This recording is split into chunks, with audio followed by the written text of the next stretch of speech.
People who have traveled the world. What did you choose not to say about a country you visited to keep the story positive? Our first night in Iceland, a bartender in Reykjavik slipped a drug into our drink. We started feeling woozy and quickly left the bar. Next thing I knew, it was a few hours later, I'm somewhere in downtown Reykjavik at 11 p.m., with no idea where my friends were. After wandering around for 2 hours looking for them, I remembered that iMessages could send over Wi-Fi, so I found a bar to sit in and tried to text my friends. Steve came to at 1 a.m., and found himself running through a residential neighborhood, bleeding from his forehead, with no idea what had happened. He found a hotel, could remember where our Airbnb was, and got a room. The hotel had Wi-Fi, so he got my messages. Sent me a picture of his battered face, told me the name of the hotel and his room number. Neither of us had heard from Bob. I took a screenshot of the directions from Google Maps, then started walking. But now I was convinced Iceland was super dangerous. We'd been here less than 24 hours, already drugged and mugged, and my semi-incapacitated self decided the best way to avoid danger was to look scary. So for the next hour, as I walked the 4 kilometers to the nearest Icelander hotel, I growled loudly. It did work though. The few people who saw me crossed the street to the other sidewalk. It's a wonder no one called the police on the crazy American. Finally saw the hotel sign, walked inside, and asked the front desk how to get to room 318. He starts laughing and says they only have 2 stories, I'm at the wrong place. Fuck. He kindly called around to other Icelander hotels, asking if they had a guest named Steve. Turns out his hotel was 6 kilometers away. It's now 2:30 a.m. and my phone is at 3%, no way I'll make it on foot, so he called a cab for me. I've never been happier to see Steve than when he opened his hotel room door. We talked briefly, decided to sleep for the night and look for Bob in the morning. Right as I'm drifting off, my phone lights up with a message from him asking where the hell we are. He's at the apartment and insists we come back. Fine. We take a cab back. Bob tells us that he'd woken up 3 hours earlier, from sleeping under some stairs in a random building, with a man screaming at him in Icelandic. The guy picked him up by his shirt and threw him outside. He wandered hazily through the city for an hour, trying to get his bearings. Whatever drug was in his system must have still been affecting his brain, because he thought that he was in Germany, where he grew up. He didn't know how he'd gotten there, but he wanted to get back home to America. A bunch of cabs were parked outside of a bar, so he got in one and asked to go to the airport. The cabbie gave him a weird look, and said it was almost 2 hours away, but he'd go if Bob really wanted. Bob said yes. 10 minutes into the ride, he realized this wasn't Germany, panics. He took out his phone and found his itinerary, complete with address of the apartment. The cabbie rerouted, and Bob was safe inside. An hour later he remembered that he wasn't in Iceland alone. The next day I looked through my phone searching for evidence of what happened while I'd been blacked out. I'd been all over Reykjavik, as evidenced by my blurry photos. There were several photos of me holding a large orange cat, in different parts of the city, so apparently I'd abducted it temporarily. No idea why. Later we discovered that the bar had charged Steve's credit card $300 for the 2 beers he drank before we passed out. Assholes. This is the first time I've typed all this up, hope it made sense.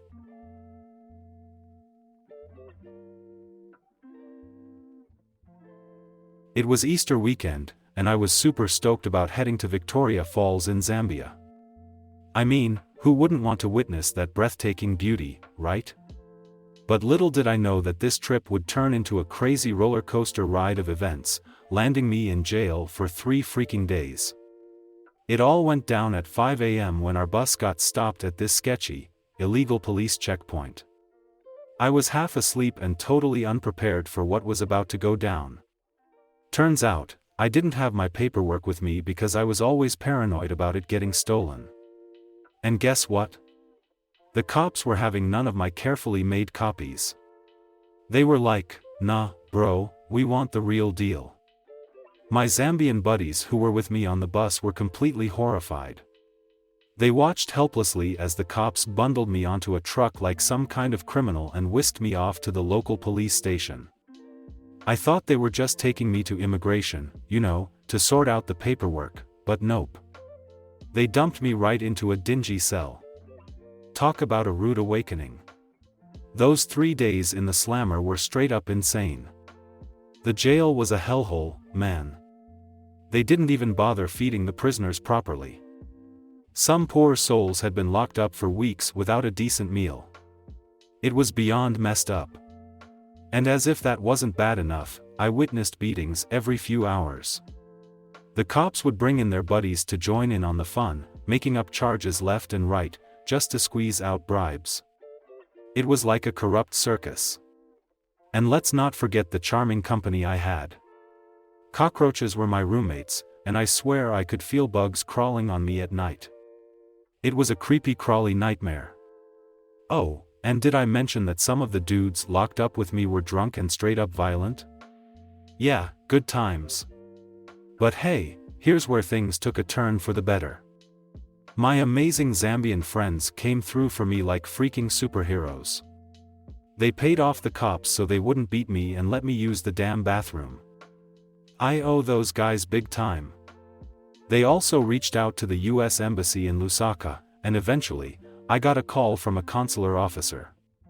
Knowing that someone had my back home was a huge relief, let me tell you. After what felt like an eternity, the negotiations finally paid off.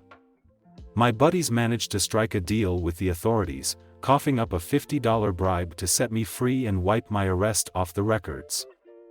I swear, the weight lifted off my shoulders the moment I stepped out of that place. I was finally free, man. That night, I partied my heart out, feeling like an absolute rock star. But let me tell you, after all that madness, the first thing I did was take the longest, most heavenly shower ever. And just to be on the safe side, I went for a thorough medical checkup, including a TB test. Gotta make sure I was in one piece after that crazy experience. It's been 3 years since that wild Easter weekend, and here I am, still holding on to this secret. None of my family knows about it, and it's been quite the burden. But hey, it's a constant reminder of the resilience I showed when life threw me a curveball. It's a reminder to appreciate the little things and to be grateful for the amazing friends who had my back in the craziest of times. I recently embarked on a journey to Japan, and I have a tale to share about the diverse treatment I witnessed based on ethnicity. Buckle up, because this is going to be an eye-opening ride. Now, I want to emphasize that these are my personal experiences, and I understand that not everyone may have encountered the same situations. Okay, let's dive in. As a white girl with blonde hair, I've always been captivated by Japanese culture. So, when the opportunity to visit Japan arose, I couldn't contain my excitement. I envisioned a warm welcome, curious conversations, and a mutual appreciation for cultural exchange. And you know what? That's precisely what happened. From the moment I set foot in Japan, I was met with friendly smiles and genuine interest. Locals were eager to engage with me, ask about my background, and share insights into their own culture. Even when I attempted to speak a few basic phrases in Japanese, people were quick to compliment my language skills, often exclaiming, "Your Japanese is amazing." It felt like I was a celebrity, with strangers applauding my efforts to bridge the linguistic gap. But here's where the story takes a twist. As I continued my exploration of different regions in Japan, I couldn't help but notice a striking contrast in the way Asian visitors were treated.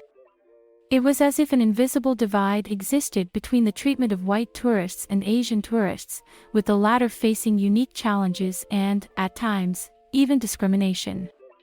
On numerous occasions, I witnessed Asian individuals, presumably tourists like myself, grappling with language barriers and encountering unfriendly responses from locals.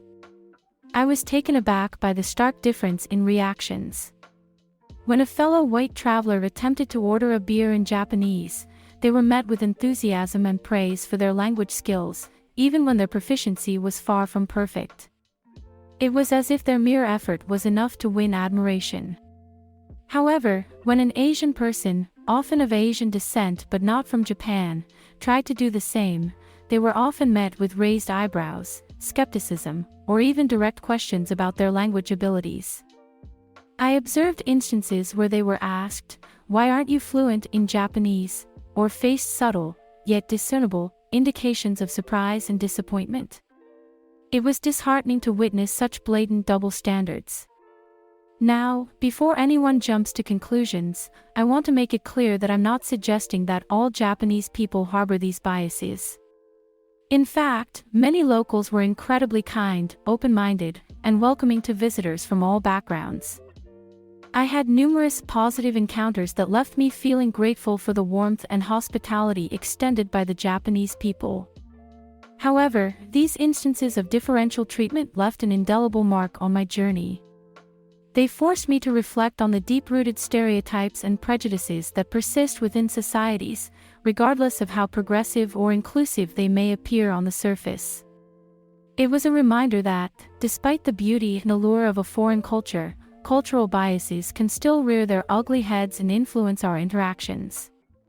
By sharing my experiences, I hope to spark a meaningful and constructive dialogue about these issues. Have any of you, dear Redditors, encountered similar situations while traveling in Japan or any other country? I invite you to join the conversation and share your stories, thoughts, and perspectives.